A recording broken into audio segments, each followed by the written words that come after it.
Hello everybody and welcome to another episode of Epic Geek Out, the only show on the internet that wishes the next generation of consoles was called X Station, emerging of PlayStation and Xbox, cross-compatibility. Please happen, probably won't. I'm your host, Chad. I'm your host, Rob, and today we're going to be giving our first review of our first hands-on experience with the Xbox One. As always, you can check us out over at Twitter, at Epic Geek Out. Also, make sure you subscribe to our YouTube channel. And like us on Facebook, facebook.com/epicgeekout, and also check out the website, www.epicgeekout.com. But let's get into our little review of Xbox One.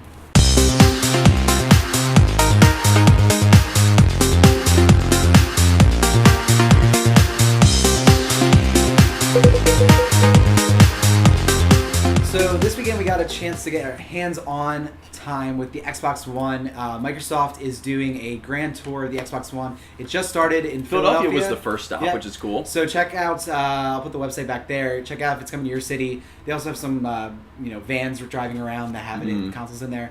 But this was a big launch event. It doesn't launch till the end of November, but they are trying to get out there, do events for people to check it out. So we got to go in and check out a couple games. Mainly Rise. Titles, the first party launch titles for the most part. Dead Rising 3, Rise Son of Rome, Forza, the Kinect Rivals sports thing. What other ones? There was a bunch of Xbox Live games. Like this Max game, Crimson Dragon. Bunch of crazy. Zoo Tycoon. Hands down favorite. We'll kind of go through a little bit of each of our experiences there. The only things that we really didn't get to try out, I guess, would be the best thing to start with.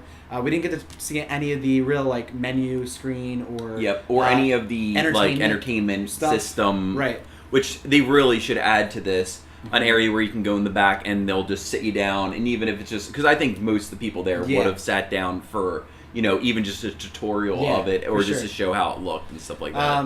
We didn't get to try Titanfall, unfortunately. That's coming out not as a launch title. Looks so good. But that's one I definitely want to try. We also didn't get to try any of the first-person shooters that are going to kind of be cross-gen on this gen and next gen, like Battlefield 4 or Call of Duty. So no first-person shooter real experience there. What did you think? Go through. Okay, so first off, let's just talk about the hardware. I think the controller is perfect. It felt perfect just holding it. The buttons were responsive. The rumbling, for the Forza, I think was really great. So, the hardware, I think, was just outstanding across the board. Would you agree with that? Yeah, I would say for sure.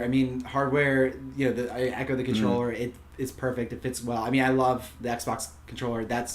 Or the Xbox 360. Yeah. I'm not a fan of PlayStation. That's why I don't ever want to play a shooter on PlayStation. So that's kind of why it's influenced my decision here a little bit. And I'm glad, that the controller is worth it. Yeah, it is. In terms of hardware and graphics, I guess, graphics weren't totally unimpressed with everything I saw. It was good. Dead Rising was the best, I think. And how do you get better than that at this point? And it's a launch title, so, All were launch titles, but nothing that I played stood out and also the seats were very close to the TVs. Yeah, Forza, did look beautiful. I would say that was the most beautiful game, but nothing that really Well, I think because going from SD to HD in the last gen, it was such a big visual difference that this is really just an incremental upgrade of the hardware, which makes me really think that the Oculus is where really the next gen is going. So immersive virtual reality, I think, is really the next. I will say the lighting effects were really awesome, but you get that on PC now, so really it's just kind of catching up to the PC kind of graphics quality that we had. But it's all right. It's cool. Yeah, so I think first, if we just talk really quickly about Killer Instinct, it's just a fighting game. Totally unimpressed by it. I only played one match, but it's it's a free title. You get one character a month, and you can buy other characters. So that's a different model, which I kind of think is a smart way to go for the fighting game. So I'm interested to see how that will, lend itself to it. But I have no plans on checking. Yeah, I wasn't unimpressed. I just feel like it's not my type of game. Yeah. I don't like those games. Especially one that I don't care about. Right. In Mortal Kombat, I can go back to Capcom versus whoever this time around. And I can go back to. A lot of people are really excited because this is bringing back a franchise that people really liked, or an IP. Yeah, I had no idea that I've never played. So that's exciting for some people. The next one we checked out, we'll just go through the room kind of as I'm visually thinking about it. It was Kinect Rivals, which we played the Wave Runner jet ski experience. I thought it was great. I don't think that this. I like to sit back and play video games. I'm never going to play Kinect something like this for hours on end because Yeah. I played one match and I was tired from only going like this. Yeah. Says something about me. But I think that this lends itself to a perfect party game system. Yeah. And the responsive nature, you're to speed up or to break, you just let go over here, and to speed up, you just made a fist. Yeah. Awesome. It was so responsive. Someone was standing next to me. It didn't interfere. Yeah. Like, I was the most impressed about, like, just the whole idea of a next-gen console just playing that right there. Yeah, I think, I mean, I never got the Kinect from this gen, but it's exciting. I think, beyond the party aspect of gaming of it, which I think is awesome, just being able to do some of the other things, like, if I hand you my controller, it'll switch and know that you're holding my controller now. Stuff like that's super cool. The voice activation stuff. As much as people complain about this stuff being connected, it makes for a better experience if you can just say Xbox on or... It does, but I'm still worried about that. Yeah, I see people's concerns, but it's just going to make such a cool experience. Whatever. Flipping through Netflix, awesome stuff. Yeah. The next thing was Forza, racing game, popular franchise. Not any franchise that I really got into. I'm not into like the realistic racing games. If I'm doing it, I want to hit jumps and do stuff like that. So, it was impressive. I was in a beautiful old school Mercedes. Yeah. Really enjoyed that. Yeah, I mean, the rumbling was really awesome because in the triggers, there's rumble sensors now. And I thought it was a little easy because I'm usually not good at these games, and especially ones that are super, like, supposed to be accurate. I did like it had that guide thing, which she said you could turn off, which has been in other games before. But it was a little simple, I thought, because I got first place. I know Gran Turismo did, so it was it was pretty easy. But we only got to play one match. Everything was kind of like a dev demo, so I don't know. Yeah, I mean, we didn't get any like real story. Like, we didn't get a chance to sit down and really get into a game. It was all like portions of a game, right? And I think that hurt them overall, to be honest with you. But yeah, a good example of that's Rise, Son of Rome, which we've seen the demo of the story mode at E3 and stuff like that. But we kind of played the Coliseum. Which was cool. This we got to do cooperatively, together, so that was nice, and that was a little more fun. Actually, the first time we played, we didn't even realize we were on the same team. But once we did it, the next time, it was pretty cool. It was different, Gladiator as opposed to, but it was a lot of, hack and slash. Knock the guy over with the shield a little bit, hit him, and move on, kind of thing. But that was fun because it did have the cooperative play. So yeah, I mean, again, this is these launch titles are. I don't want to say simplistic, but a lot of these mechanics are just like proof of concept for the hardware to get it out there. The real fun stuff where people get experimental with it obviously comes later. But yeah, I think it was fun, more fun than I thought it was going to be. But I've heard some really bad things about the story mode, so I don't know. And I think for me, just any of the arcade games I played, I'm not impressed with any of them. Did any stand out to you? I didn't get to play the motorcycle one, which looked fun, but you weren't a big fan of it. Stupid. But there's Loco this Max one, which was pretty cool of a concept as a platformer, but you could draw things, like you could throw his highlight. Kind of like Epic Mickey, kind of, from the Wii and stuff. But only at certain spots. So like obviously, it's what you're supposed to do is pretty obvious. It's not like you can like be crazy and creative. It's like, oh, well, now I have to throw this out and build the thing. So that was cool, but nothing like mind-blowing. Zoo Tycoon, I was excited because I love the Tycoon games, but it was just like, for this event, I didn't think it was a good game to showcase because you had to really dive in and like figure out what you have to do. And if they had it there for the kids, well, the 3-year-olds were playing Dead Rising 3. And I literally am not exaggerating. The father was proud that his son was sitting there. I really wanted to take a picture, but I was afraid I was going to get stabbed or something. But like, literally, a 3-year-old was playing Dead Rising 3.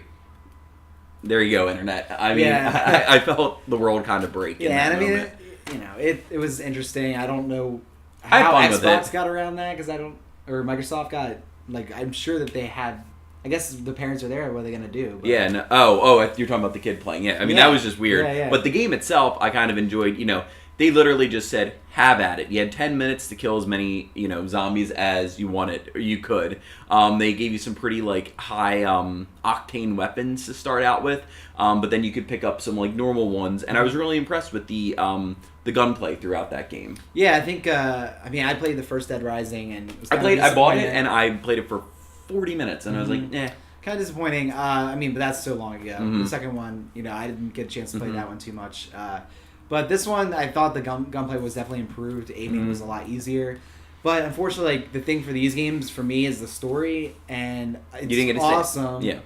to go and like kill these zombies, but that's fun for all of like 30 minutes, and then I want a story, you know. Yeah, so absolutely. I think the crutch of this game is going to be if it has a compelling storyline that utilizes that other fun stuff in the moments, but also is more than just that, because I think that's what hurt the first game was. It was a lot of just like run around the mall and traverse this and come back and kill these people and then hit these points. So I think it needs a pretty structured and awesome story. I agree. And I think the staff that were there did a really good job, and you could tell the ones that were just kind of hired locally opposed to the ones that are traveling with it. So kudos to setting up a great event. The whole event space looked great. The one recommendation, they were selling food there. I mean, if you want people to be interested, maybe add like some more raffles and stuff. But at the end of the day, Chad, are you still buying an Xbox One on launch day? I am as well. So good job, Xbox. You got us. Yeah, I mean, it definitely reassured, me wanting it. I think the games will come later. PS4 versus that. I mean, I haven't gotten hands-on with that yet, but... we're getting it. I mean, that's what it comes down to. So that's coming out November 22nd. So if you guys are check out online to see if it's coming to your area, get a hands-on with it. Even if you're not interested, even if you're like 100% PS4, just go check it out. You might be surprised. Yeah, agreed. I think it's definitely awesome.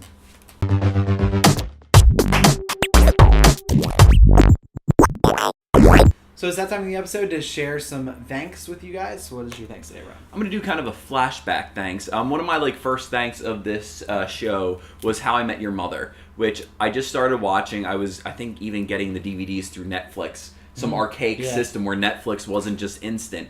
And I really enjoyed that show, and it's on its last season. So if you're a fan, these episodes have not been the best, but they are tying it around and trying to do something unique with the last season of having it all take place over a weekend period of time and a special event that's going on. If you're not caught up, I don't want to spoil it. So, catch up to season 8, I believe, and, let's see how he did meet the mom. Hopefully. Yeah, hopefully. That would be the worst. Well, we were introduced to her last season, so we do know who it's going to be. All right, so I'm going to thank an app that I just downloaded called Canary Calendar. It's an iPhone app. If you're looking for calendar doesn't sound that sexy or cool, but I really like the way... Some are, though. Yeah, that's true. I really like the way that it kind of divides up your time by free time, because a lot of us don't have much of it, so it's really a good way, especially if you have a lot of meetings during your day, you can see where you could slide stuff in. Really awesome, really visually awesome. It goes really well with iOS 7. The only thing I wish is the home screen that you land on is really cool. In 2 hours and 20 minutes, you have this coming up, and here's what you have the rest of the day. That would be so cool if you could make that the home screen of your iPhone. Yeah. But since Apple closes that stuff down, unfortunately you can't.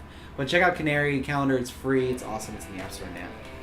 So that's it for this week. Check out Xbox One if it's in your area. It's the area tour, right? So, yeah. You can find it online or the link back there.